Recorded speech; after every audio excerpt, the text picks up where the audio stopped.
कोण कोणाच्या मागे आहे, कोणाकडून फोन गेले, काय गेलं हे आपण तपासलं पाहिजे। आणि हे सगळं होत असताना महाराष्ट्रातला नागरिक सुरक्षित आहे का? आज तुम्ही बघा, ट्रेनचे ॲक्सिडेंट देशभरात होत आहेत। तुम्ही विमानतळाला गेलात तर विमानतळ कोसळतंय, रस्त्यावर कोणी चालत असेल त्याला मागून येऊन गाडी ठोकते आणि सरकार त्यांना वाचवण्याचा प्रयत्न करत आहे। मग नक्की या देशात सुरक्षित आहे तरी कोण, हा प्रश्न विचारण्यात काय करेल?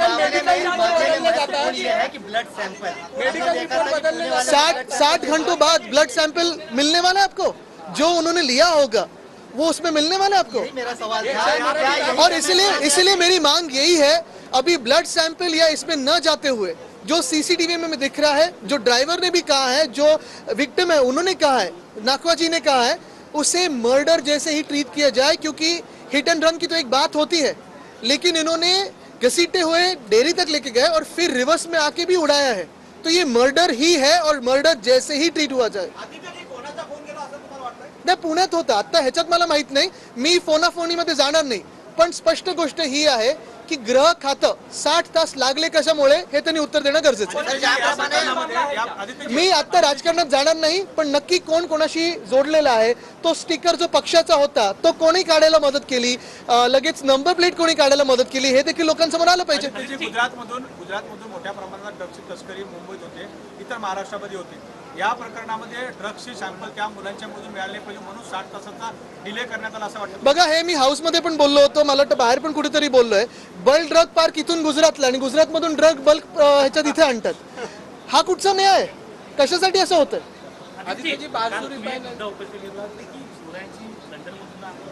बरोबर आहे।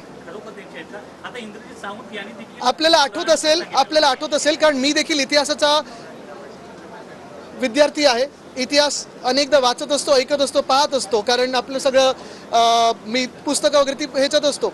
इतिहास मला देखील आवडतो आणि ज्या मिनिटाला मंत्री महोदयांनी सांगितलं होतं की वाघनखं ती अफजल खानाचा कोथळा काढण्याची आणत आहेत, मला वाटतं व्हिक्टोरिया अल्बर्ट म्युझियममध्येच खालती दिलेलं आहे की एक कन्फर्म नाही आहे की तीच वाघनखं आहे। आणि मी जेव्हा हा प्रश्न उपस्थित केला होता, साधा प्रश्न होता, अख्खाच्या अख्खा पक्ष माझ्या अंगावर आला आणि तरी देखील मी त्या प्रश्नावर ठाम होतो। आज व्हिक्टोरिया आणि अल्बर्ट म्युझियमकडूनच ह्या इतिहासकारांना उत्तर मिळालेलं आहे की तीच वाघनखं आहेत का, तर ती नाही आहेत। दुसरी गोष्ट म्हणजे मग माझा उपप्रश्न हा येतो की मागच्या वर्षी मुनगंटीवार साहेबांनी 10 दिवस यूकेचा दौरा केला होता, सगळ्या म्युझियममध्ये जाणार होते आणि महाराष्ट्राचं जे जे आहे तिथे ते आणणार होते।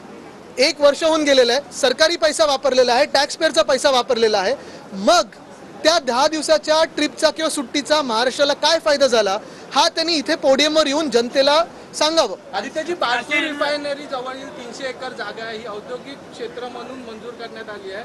आता तिकडचे लोक विरोध करायला लागलेत, आपण देखील यापूर्वी तिथे विरोध केला होता, या रिफायनरीच्या विरोधात उद्धव ठाकरे देखील बारसूरला गेले होते, मात्र आता ती जागा जी आहे 300 एकर तिला औद्योगिक मंजुरी देण्यात आली। बघा, रिफायनरी बद्दल आमचं म्हणणं स्पष्ट आहे, तसं वाढवणबद्दल पण आहे की आम्ही स्थानिकांच्या सोबत राहू। हा देखील जो विषय आहे थोडा अभ्यास करायला लागेल, कारण आपल्याकडून आता मला पहिल्यांदा कानावर येते, तरी देखील आमची भूमिका हीच राहील, महाराष्ट्राच्या कुठच्याही जिल्ह्यात असो किंवा देशभरात कुठे असो, स्थानिकांचा जो आवाज असेल त्यांच्यासोबत शिवसेना उद्धव बाळासाहेब ठाकरे पक्ष हा उभा राहील।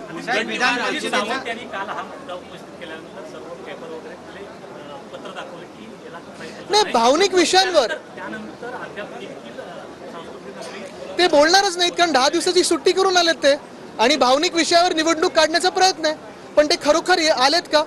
वाघनखं अजून आली नाहीत, मागच्या मे पर्यंत येणार होती, जून पर्यंत येणार होती, मग सांगितलं जुलैपर्यंत, आता जुलै अर्धा निघून गेला, 10 दिवसाची सुट्टी झाली, आपल्या पैशावर झाली, पुढे काय? मिलिंद नार्वेकर यांच्या भेटीसाठी सध्या वाढलेलं आहे।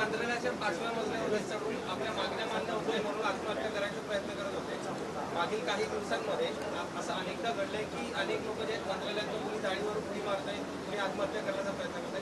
ही परिस्थिती बिकट आहे, आपण पाहिलं असेल शेतकऱ्यांच्या देखील वाढत्या आत्महत्या आहेत। सीईटीच्या वेळी देखील अजून प्रश्न पूर्ण सुटायचा आहे, मंत्री महोदय आता वाटतं विसरून गेलेत, तो आम्ही तो लावून धरलेला आहे।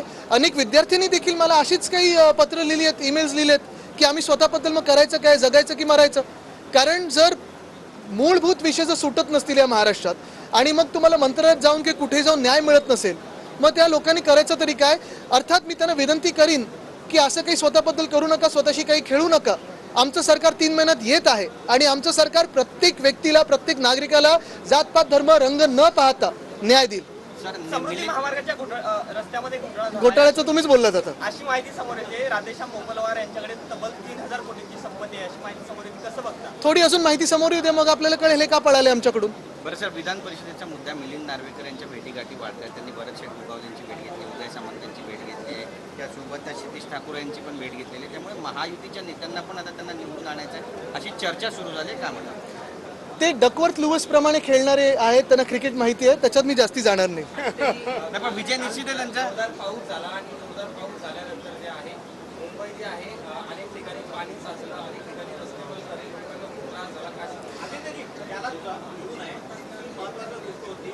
आता मी मंत्री झाल्यावर का वाटतं जोडून वगैरे प्रश्न विचारायला लागलात तर तुम्ही. दुसरा महत्त्वाचा मुद्दा असा होता की ज्या ठिकाणी काम केलं हिंदमाता परिसरामध्ये पाण्याच्या निचऱ्याचे अनेक मोटारी लावल्या, मशीन्स लावले, त्या ठिकाणी पाणी जमा झालं नव्हतं, पण दादरजवळ स्वामीनारायण मंदिर जो परिसर आहे तो जलमय होता. बघा, एक गोष्ट याच्यात महत्त्वाची आहे. पावसाळ्याच्या आधीचं देखील, जेव्हा उन्हाळा होता तेव्हाचं देखील राजकारण तुम्ही लक्षात घ्या, आणि पावसाळ्यात जे होतं ते देखील लक्षात घ्या. उन्हाळ्याच्या वेळी आपल्याला आठवत असेल, अनेक वर्ष जे मुंबई महानगरपालिका म्हणून आम्ही कट लावायचो 5%, 10%, निवडणूक होती म्हणून ह्या घटनाबाह्य खोके सरकारने लावला नाही. ह्याचा परिणाम हा झाला की मे आणि जूनच्या महिन्यामध्ये जेव्हा आपल्याला पाणी पुरेसं पाहिजे होतं, तेव्हा अनेक हाऊसिंग सोसायटी असतील, चाळी असतील, स्लम सोसायटीज असेल, इथे मुंबईत पाणी पुरवठा झाला नाही आणि त्याचा रोष आपल्याला लोकांमध्ये दिसला. तो लोक रस्त्यावर येऊ लागली होती. आता पावसाळ्यात देखील अशी परिस्थिती आहे की जेव्हा आम्ही वर्षानुवर्ष मुंबई महानगरपालिकेत होतो तेव्हा असाच